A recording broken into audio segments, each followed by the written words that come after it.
raging brushfire turns a canyon paradise into hell on earth. And all of a sudden, it was like a tsunami, just engulfed us. A blazing forest fire devours a beloved national park. In fact, yesterday we got burned out of line, so they have had a taste of fire. Courageous firefighters risk their lives against the unstoppable forces of firestorms. I knew I was being burnt, but I didn't feel the pain. Fire managers try to prevent conflagration by fighting fire with fire. But there still can be a terrible price for living in paradise. People have to take some responsibility, because we're really tired of killing the rescuers. The savage fury of firestorms, nature at its fiercest.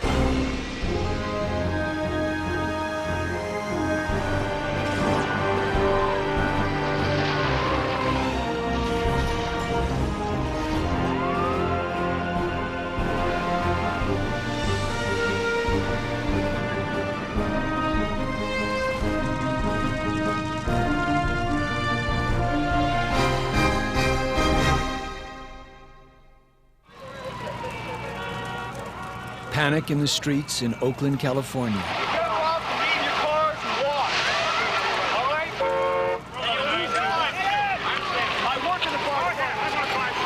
Flames sweep with terrifying speed down hillsides dense with vegetation and expensive homes.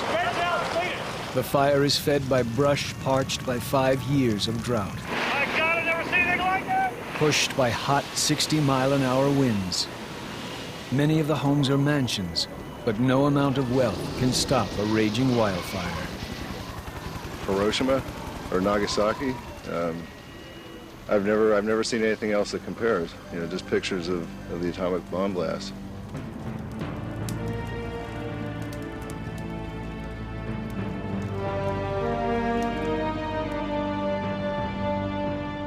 In a single day, 25 people are dead and 3,000 homes destroyed.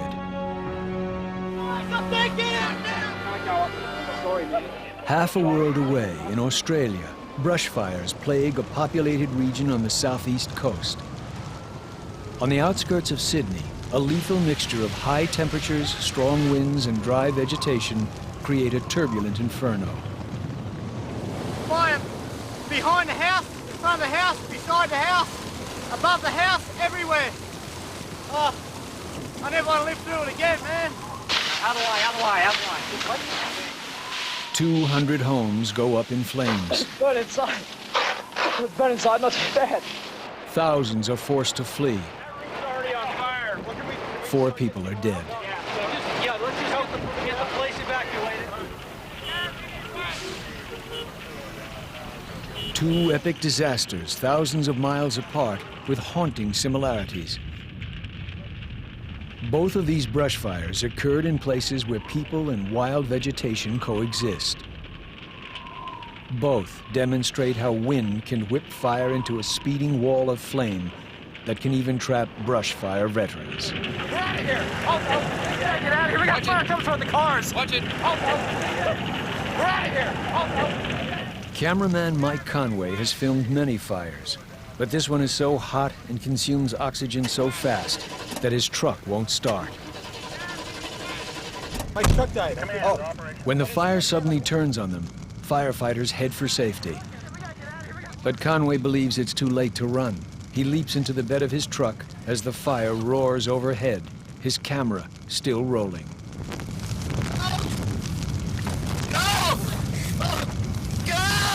Conway's screams are of sheer terror more than pain.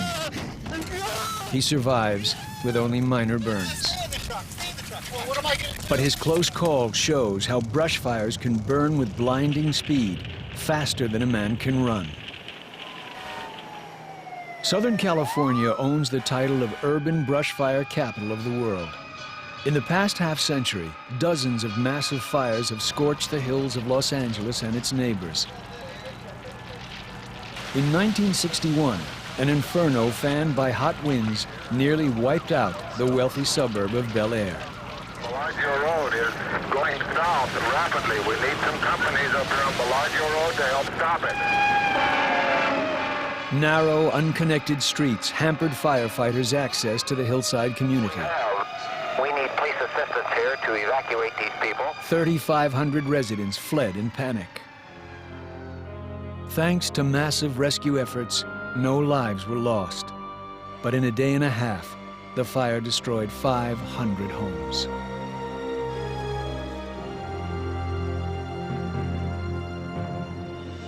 Three decades later, the fire-prone hills around Los Angeles have swelled with population. Hills are threaded with fire roads that allow access to firefighting equipment. Battalion Chief Don Pierpont systematically assesses the fire danger of vegetation that's programmed by nature to burn every 20 years. I have maps that I carry with me that tell me how long it's been since the fires have burned. So I know how old that vegetation is. I'll walk out into a brush field to get a feel for what's there and how it's going to burn. In the fall of 1993, Pierpont's expertise tells him that conditions are ripe for another catastrophic fire. Dry brush and devil winds, known in Southern California as Santa Anas. These winds actually begin hundreds of miles to the east, over the Great Desert Basin. The winds flow west over mountain ranges, heating up as they descend toward the Pacific coast, reaching speeds of 70 miles an hour or more. They flow into the Los Angeles Basin, a crucible for fire, ringed by mountains on 3 sides and the ocean on the 4th. The dry brush is like a powder keg waiting for a spark.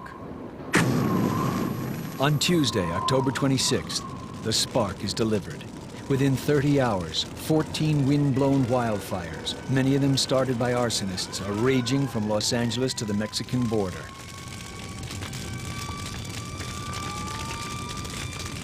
They spread with frightening speed. Bill and Judy Miller hear the first fire reports from their canyon home overlooking the Pacific. After 30 years here, they know the usual precautions. I came up early in the day, remember, and I got all the trash cans and filled them with water and put all the bath towels in. And then I went back to work because I didn't think the fire would ever get here. I never had reason to fear for my life. But this made so much noise that it scared you before it ever got here. 30 miles away, Fire Captain Jan Bernard and his crew are put on high alert. We were asleep that night. We got a call at about, it was around 10 o'clock in the evening of the 26th to respond to the brush fire. The wind was pretty strong. The fires soon roar into full-scale calamities, taking out posh mansions, middle-class neighborhoods, whatever stands in the way. In the mountainside community of Altadena, northeast of Los Angeles, 150 homes go up in flames. More, you can do it! Firefighters face overwhelming odds, racing from one burning house to another. Hey, guys! They are no match for the speed and intensity of wind-driven flames. 50 miles to the south, fire in a brush-covered canyon spreads rapidly to the seaside resort of Laguna Beach. It wipes out more than 360 homes. Hey! In a trailer park, propane tanks explode like landmines. This absolutely sucks. Firefighters are deployed from all over California. They strain to keep pace, but fires are breaking out fast and far apart. In a narrow canyon, Captain Bernard and his crew stop to fight a vicious blaze. We better get the hell out of here. But the wind quickly turns the fire toward them, and they flee to the safety of their fire engine.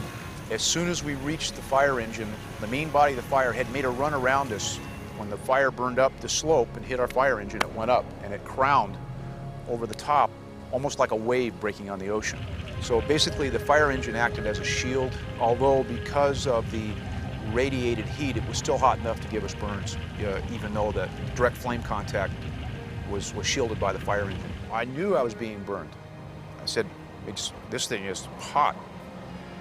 But I didn't feel the pain until we got to engine 35 when they started to put water on us. Then I felt the pain. Captain Bernard would feel more pain for 7 arduous weeks under treatment for third-degree burns. By now, scores of firefighters are injured and thousands are exhausted. But after battling fires for a full week, another arson fire explodes out of control on a mountain ridge that separates the inland valleys of Los Angeles from the Pacific Ocean. The fire right now is approaching what's called the Saddle Peak area, which is again just above Malibu and the Topanga area. Stoked by winds howling up to 50 miles an hour, the fire takes off with breathtaking speed and power. In the first 6 hours, the fire travels 7 miles. Burning embers carried by the wind land in dry brush up to a mile ahead of the main fire.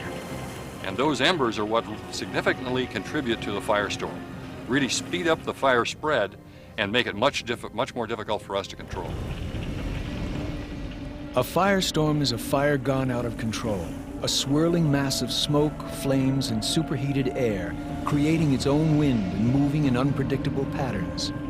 Every 30 seconds, it can release heat equal in intensity to the atomic bomb that destroyed Hiroshima. Flames burning in dense, dry brush leap 200 feet in the air, sometimes more. Normally, they burn faster uphill, but here they are driven downhill by the fierce power of the Santa Ana winds. And we kind of sat on the deck and watched this thing get ready to happen and didn't think it was really going to get here. And all of a sudden, I don't know, it was like a tsunami. Just came down the canyon, came down the bottom, came up the sides, and it just engulfed us. By mid-afternoon, the fire's destination is apparent. Go ahead. Again, notify operations at units in Las Flores Canyon. There's a firestorm coming through. All units need to evacuate it. It is burning with ferocious intensity toward the ocean and the world-famous movie colony of Malibu. Hey ladies, pump it up! Grab your tools, let's go! With hundreds of families in jeopardy, more than 7,000 firefighters, the largest number ever committed to a single fire in the history of the fire service, are bracing for the battle of their lives.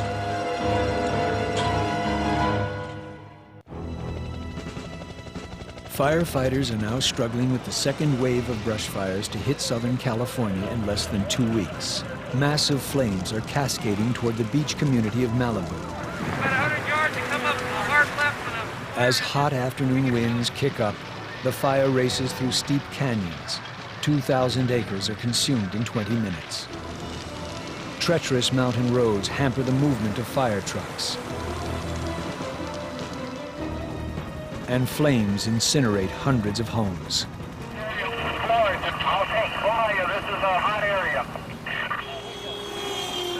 Thousands of residents flee in panic.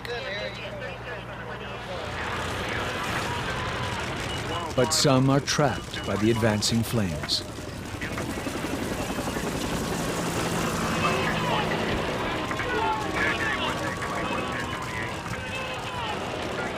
With residents panicked and dozens of homes exploding in flames, air tankers join the battle.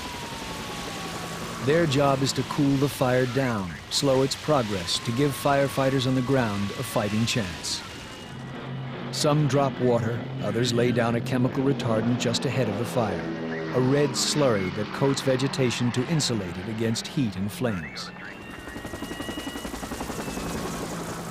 If it wasn't for the helicopters, we'd be losing a lot more structures, guaranteed, because the brush would take off and we wouldn't be able to stop it. One helicopter, the Sikorsky helitanker, plays an especially important role in the Malibu fire. In one drop, it douses a fire with 2,000 gallons of water. Then, using a snorkeling hose with a pump at one end, it refills its belly tank in less than a minute.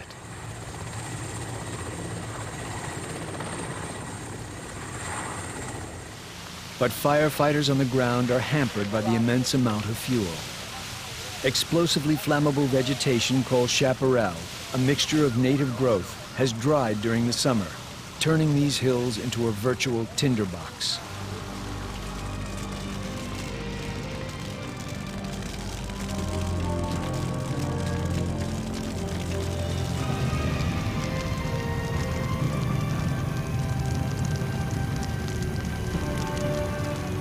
A furious, wind-driven fire is a thing of awesome beauty. At times, it becomes a fire whirl, a spinning vertical funnel of superheated air, much like a tornado of flames. Oh, what a fireball. And always unpredictable. In the Malibu fire, there were numerous situations where fires turned around and ran downhill, ran sideways, ran all kinds of different directions without warning. I'll tell you, the thing I remember the most is how damn scared I was. Bill Miller and 5 other men are caught by surprise as flames engulf his home and surround them with smoke. You take breathing for granted. And when you start sucking smoke, you're not breathing. And it hurts. I mean, smoke in your lungs hurts. It's not just that you're suffocating. You're hurting. Miller and the others, trapped in his burning house, pile into a car, their only hope of escaping the enveloping flames. And now I'm thinking, please start, please start, please start. And it did. Car started, went up, got about halfway up the driveway, and I realized I couldn't see anything. It was still so smoky and orange and flamey. That's when I opened the door, and the flames got sucked into the car. And I didn't know what to do. I didn't know whether to keep going or not keep going or what. And you don't have a plan. Who the hell has a plan for dying? You don't have one. So you just do the best thing you can. Somehow Miller does keep going. He and the others narrowly escape by driving through the smoke and flames. As sheets of fire howl through the dry hillsides toward Malibu, firefighters are caught short-handed and handicapped by a shortage of water. How we doing? Some residents resort to garden hoses to save their homes, but the faucets soon run dry. Oh, we need a little water. Yeah, we need a fire engine. Just a fire engine. Been trying to get one. Basically, flag one down. An off-duty firefighter goes looking for help. Go somewhere else then, I guess. Hey, Porter, what can I do? Nothing? We need water. We need an engine company is what we need to save that house. Thanks to the coordinated efforts of fire and police, the man's home is saved. You want operation, go. Another man tries to save his neighbor's home with a borrowed fire hose as firefighters coach him from below. And I don't think they can protect anything in there. I think they need to get out and restage. He manages to save this home while sacrificing his own.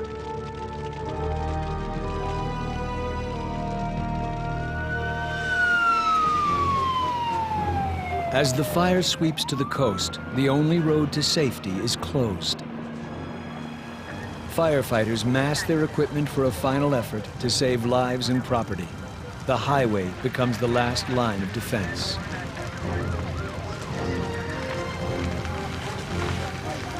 With smoke choking the air and obscuring the sun, daylight turns to darkness. Many firefighters have already spent sleepless days and nights battling these fires, nearly overwhelmed by their task.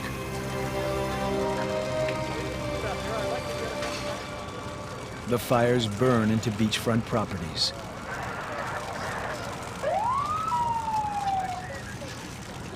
As night falls, water-dropping air tankers are no longer available.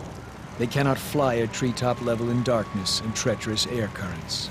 But with the deadly winds dying down, firefighters use another weapon from their arsenal.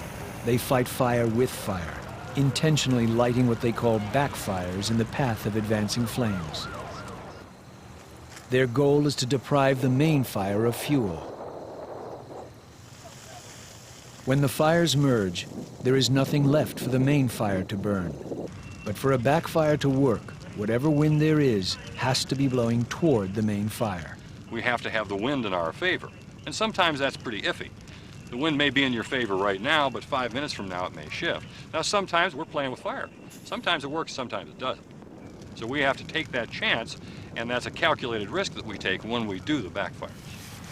The backfires do their job, but a firefighter's primary weapon is the high-pressure hose that can shoot a powerful stream of water up to 125 feet. That same power makes the hose line a potential hazard. Without the grip of 2 firefighters, it can whip out of control with enough force to break a man's leg. Against a strong wind, with water blowing back in a firefighter's face, even a high-pressure hose can be ineffective. After a furious night-long battle, weary firefighters have the upper hand. They have saved the Malibu movie colony from fiery devastation, but it's Mother Nature that decides when these fires will end. Their westward march is halted only by the Pacific Ocean. By the time the Malibu fire dies out, 3 people are dead of fire-related injuries. 380 homes are reduced to ashes. In almost 2 weeks of brush fires that have rampaged across Southern California, more than 1,000 homes are destroyed. 200,000 acres are burned to a crisp. Bill and Judy Miller lost their home to the Malibu fire, Bill barely escaping alive. He'll never forget being stunned by the fire's sheer power. There's a bizarre beauty about a fire.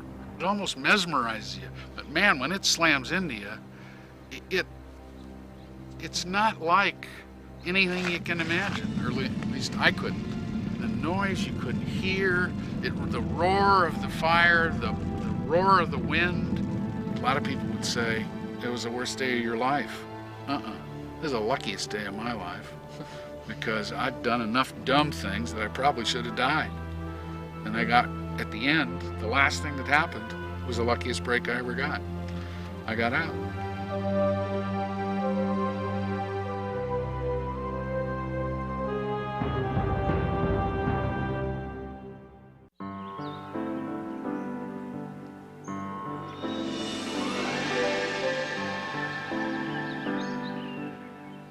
Few places in nature are more serenely beautiful than the lodgepole pine forests of Yellowstone National Park.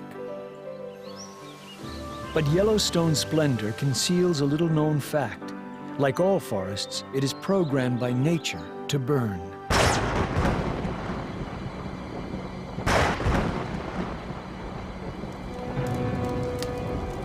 In the summer of 1988, Yellowstone, America's first national park, turns ugly. Severe drought has turned the park's vegetation into dry tinder. Lightning triggers 2 large fires, and people start 5 more. Yellowstone becomes a sea of ravenous flames. Time to go, boss. Right now. Get in here! Everybody out. The blaze advanced on Mammoth Hot Springs, where I live. And at that time, the firestorm was about a half a mile away from my house, and it was going on 24 hours a day. John Varley, Yellowstone's chief of research at the time, knows that fire is inevitable, but he isn't prepared for what he sees. We knew during the fires of '88 that we were seeing something absolutely unprecedented. People that had been fighting fires for 30 years had never seen anything like it. In the early days of the U.S. Forest Service, all fires were considered bad. The marching orders were always stamp them out. By the time Yellowstone ignites, much more is known about fire ecology. There's a growing awareness that some fire is good for the forest. From what I understand, I went to one of the briefings last night with one of the rangers, and they indicated that something like this happens about every 200 years, and it's good for the ecology, so. The policy is now, let the fires started by nature burn, unless they endanger life or property. For 3 weeks, lightning-set fires are allowed to rage in the park until they near civilization. When fire advances on the hamlet of Cook City, firefighters set a backfire to block its path. But the backfire turns around and becomes the real threat. Residents join firefighters in preparing for the worst, and the controversy over letting fires burn rages along with the approaching flames. If this burns down, I don't know. We'll pick up and go, or we'll pick up and start over, but I don't want this place to burn down, and it shouldn't be burning down, and we should have stopped these fires 2 months ago. As it turns out, wind blows the head of the approaching backfire away from Cook City, and only a few cabins are burned. But the major fires are now behaving in ways that baffle Yellowstone's fire managers. The order has now been given. Anybody not connected with the fire are now given the order. They will evacuate now. The fires are officially declared wildfires, and the order is given. Go to war with the forest infernos.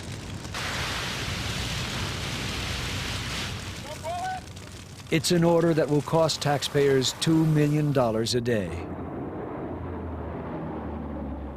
On the ground, the battle force expands to 25,000 firefighters from all parts of the United States and Canada.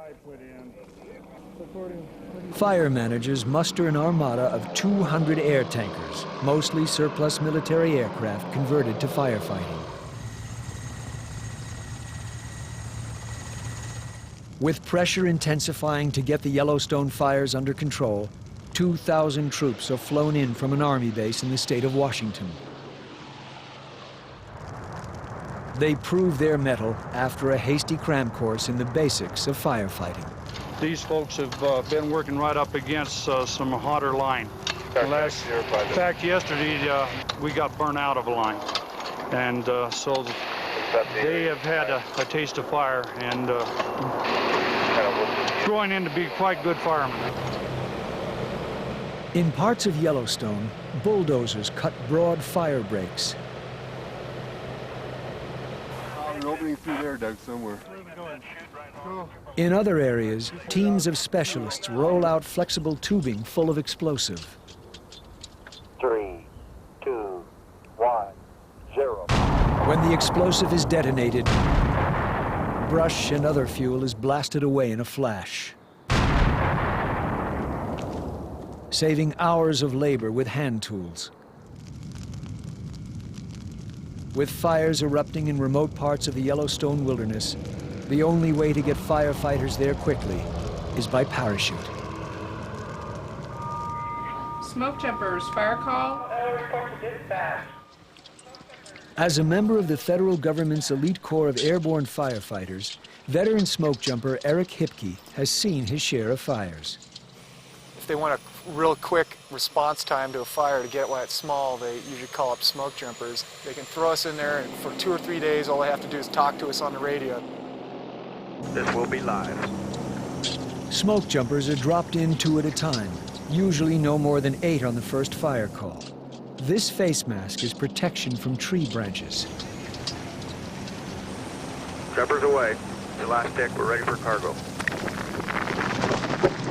Yes, sir! Yes, sir! All right! All right, baby! Bring me home! Once on the ground, the smoke jumpers' work is like all firefighting, exhausting, dirty, and dangerous. You can be working 24 hours straight a lot of the times. We jump in on a fire, say in the afternoon, and then we can end up working all night long on that, trying to get a line around it, contain it. And so it can be pretty tiring. The biggest risk we face usually is stuff falling on us, trees, rocks, rolling down the hill. You always have to be aware of what the fire is doing. Infrared cameras can help firefighters on the ground avoid dangerous situations by sensing the heat and intensity of a fire. Ground crews or smoke jumpers can then attack a potentially dangerous fire before it erupts into a major problem.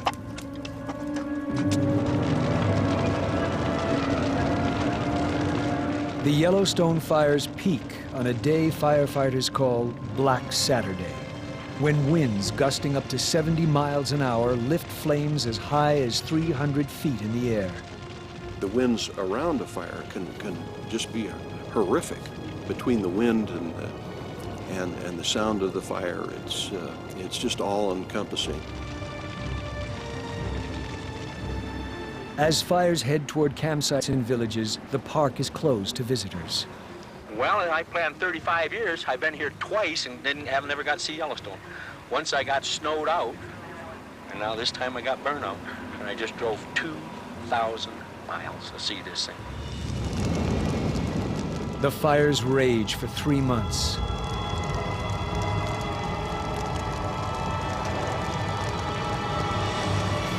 Until a monstrous wall of flames threatens to swallow up the historic village at Old Faithful Geyser. Firefighters soak the wooden buildings with water and spray them with detergent foam to guard against flying embers and insulate against severe heat. In a few hellish hours, a handful of structures are lost.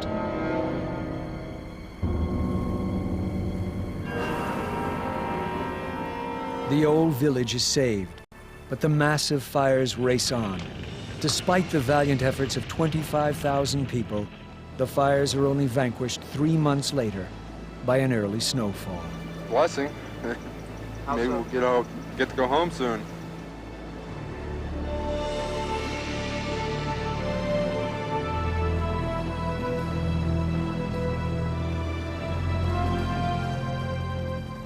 Yellowstone's total landmass is enormous, but national parks in Canada are even bigger and less accessible to ground crews. Air tankers like the Super Scooper snuff out fires in remote wilderness areas. Super Scoopers can refill their belly tanks without landing. By skimming a body of water, it scoops up 1,400 gallons in less than 12 seconds. In 1 hour, it can hit a fire with 30 separate airdrops.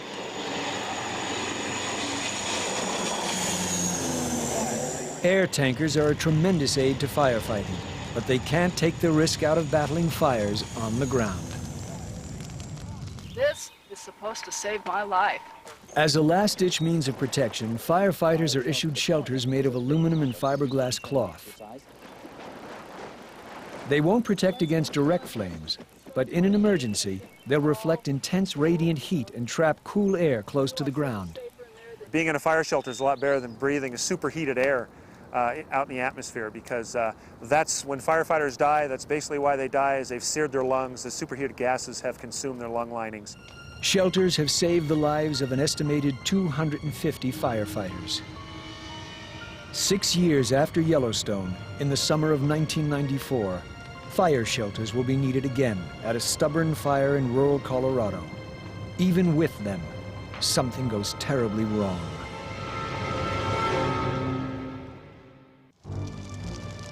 At first, the small fire that breaks out on a Colorado mountainside is considered low priority. Other, bigger wildfires are burning that day. So the fire on Storm King Mountain is allowed to burn slowly for 2 days, until it suddenly flares up and threatens the small resort town of Glenwood Springs. Our house is probably gone already, so we're trying to help these guys with their house. That's all we can do.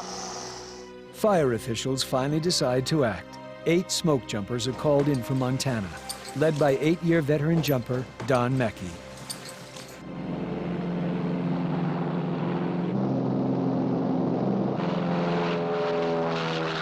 Eight others from out of state, including Eric Hipke, jump in the following day. All my firefighting's been around Washington State, Northwest, Oregon and Idaho. And when I got put in that brush, I had never been in anything like that, and I didn't realize the way that stuff could burn. This is not a typical forest fire. Here, the scrub vegetation with few large trees to shield it from the wind burns extremely fast. Another crew from Oregon, elite ground troops called Hotshots, hikes in to join up with the smoke jumpers in a rugged canyon overgrown with brush. Come on, Brian! In the meantime, angry homeowners pitch in to prepare for the approaching inferno. They've known about it for, 4 days now? And it comes to this? Pretty ridiculous. The residents have no idea of the tragedy about to play out on their behalf. A sudden cold front moves in, and with it come winds of 50 miles an hour. Without warning, a blast of wind blows up the canyon where the firefighters are working. The fire below them explodes. And when that wind hit us about, you know, in the afternoon there, everything just went crazy after that point. As the fire is about to engulf them, Hipke and most of the other firefighters scramble to safety, but some make a fatal choice. Everybody else kind of stopped for a little bit, thinking about putting up their shelters. That made the difference. I'd never relied on a fire shelter. That saved Eric Hipke, but some of his colleagues perished, many in their fire shelters. We had a major catastrophe, a major tragedy here today. There's 11 bodies, at least counted, on the hill. There are 3 persons missing. Don Mackey and 13 other firefighters die this day on Storm King Mountain, overtaken by searing flames that race up the hillside. The whole canyon just blew up. I don't know, I've never seen anything like that before. I could feel the heat coming, and then cinders started whirling around me, and then a blast of heat knocked me to the ground.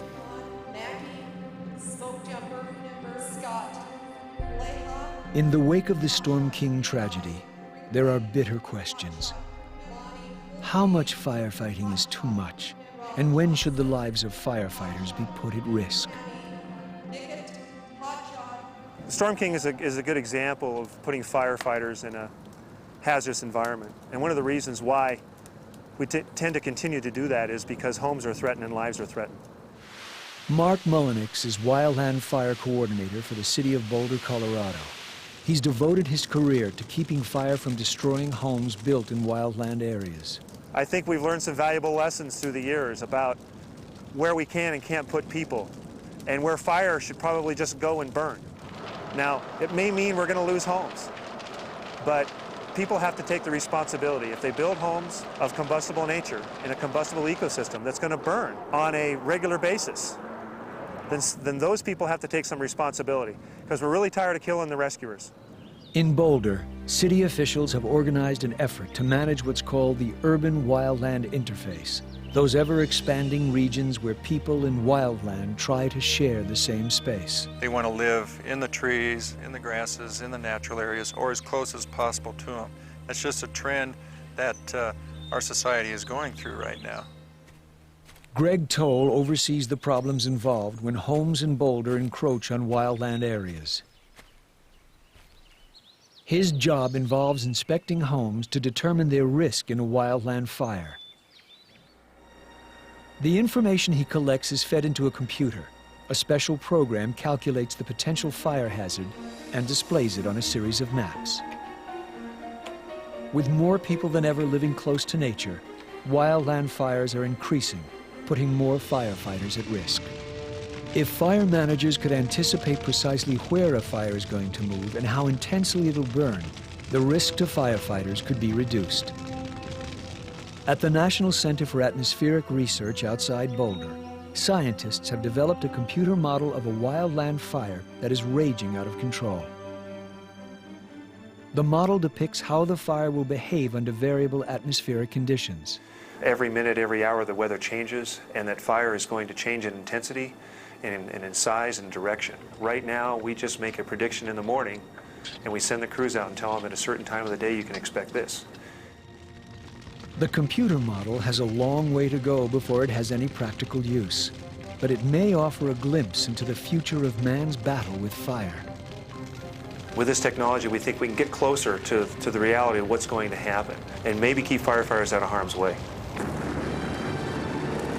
When a buildup of dry vegetation threatens safety, it's time for action. Time to roll out the big guns and fight fire with fire. In all of nature, there's nothing like the power of a forest fire to unsettle a man's nerves. By this afternoon, the winds became so severe, firefighters were more concerned about saving themselves than the homes around Big Lake.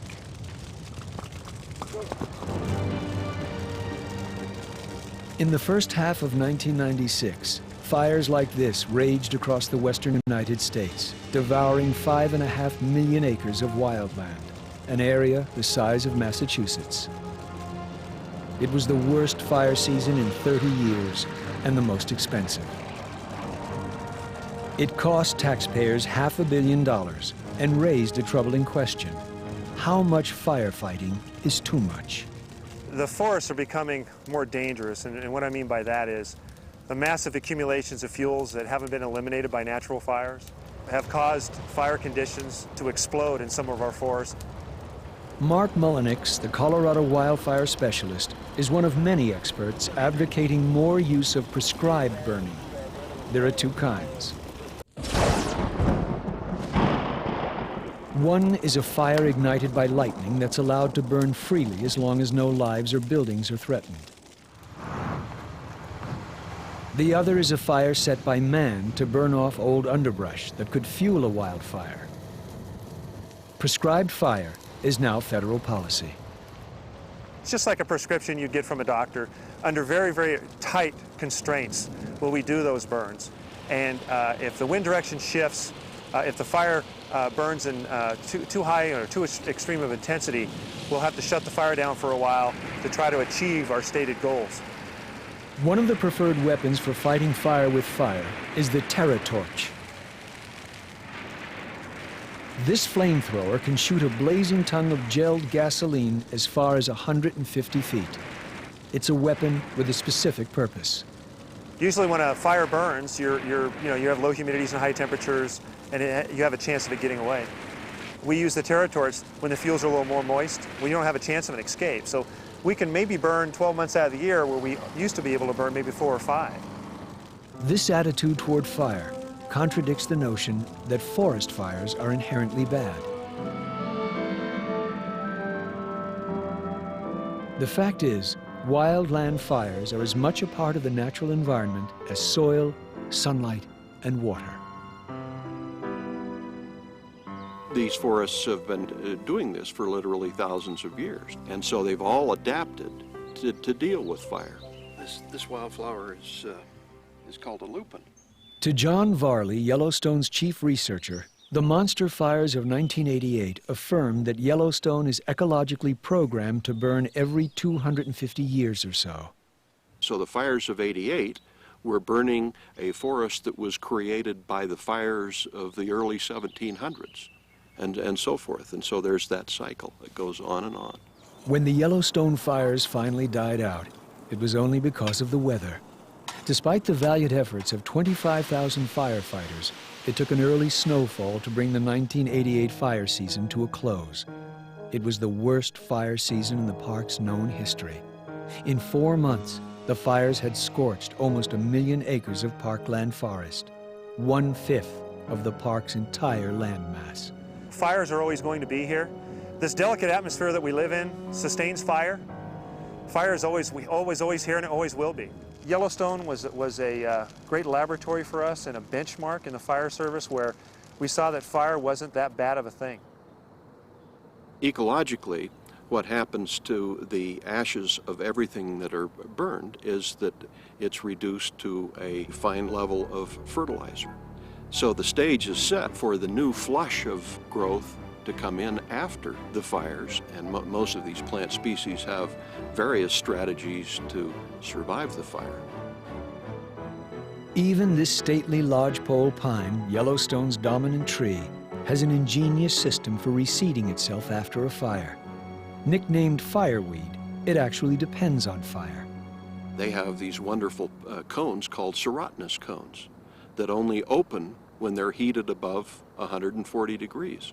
And so the cones open after the fire sweeps through, and within literally minutes of the fire sweeping through, the new forest is already planted.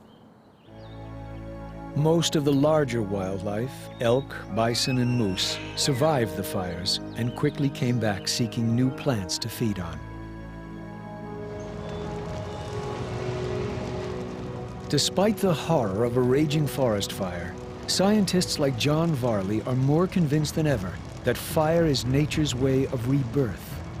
This forest probably saw those fires as no more disconcerting than a thunderstorm or a strong winter storm. I mean, it's resilient.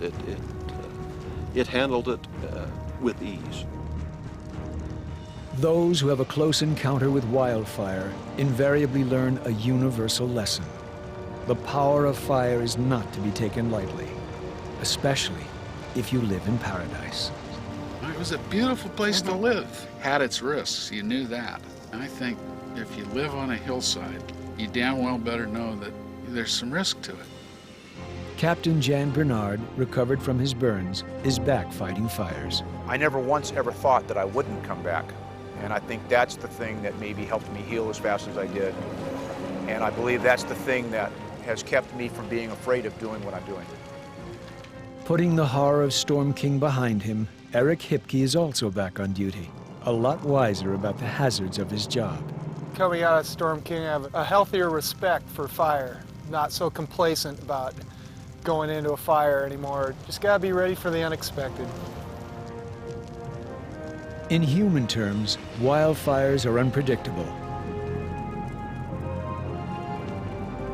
In the grand scheme of nature, they are not. For all the devastation caused by firestorms, they are magnificent in their power to restore life itself.